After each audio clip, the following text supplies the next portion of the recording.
sounded like a car crash. The floors of 2 bedrooms in this house swallowed in an instant.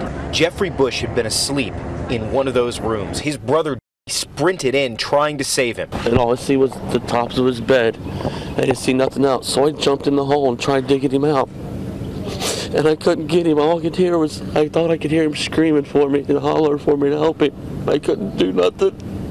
The hole inside this house kept expanding around him. Swallowed his whole bed, his dresser, everything in his room was gone. Ain't nothing in his room there at all, no more. Hillsborough deputy Douglas Duvall burst into the house. He saw Jimmy, the intended rescuer, struggling himself in the sliding sand.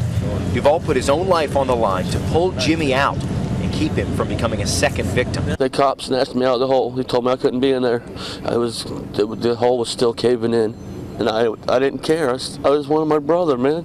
This family says it's owned the home since it was built 40 years ago, and they've never seen a single sign of a sinkhole. He was a good guy, man. He was a hard worker. I'm just sorry to see that he's gone. I just want my brother. That's all I want.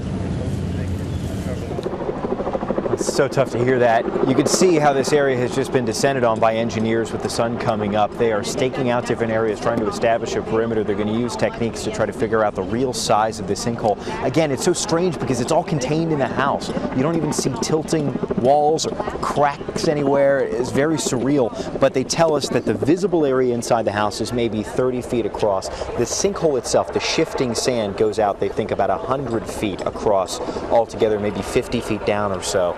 It's early estimates. These folks are really going to try and hammer that down and nail that down. It's just so difficult to talk to the family members. You've been talking with them all morning, too. It really is just gut-wrenching when you talk to them. And just a short while ago, the mother of the man who is still trapped in that sinkhole arrived on scene, and we're respecting her wishes not to be on camera or to even be interviewed. But you could see her offside there. She is just sobbing and miserable, and our hearts are really just hurting for her as well. And the only thing we know is they've sent listening devices and cameras down into that sinkhole, and since last night at around 11 o'clock, they have not heard any sounds of anyone alive in there.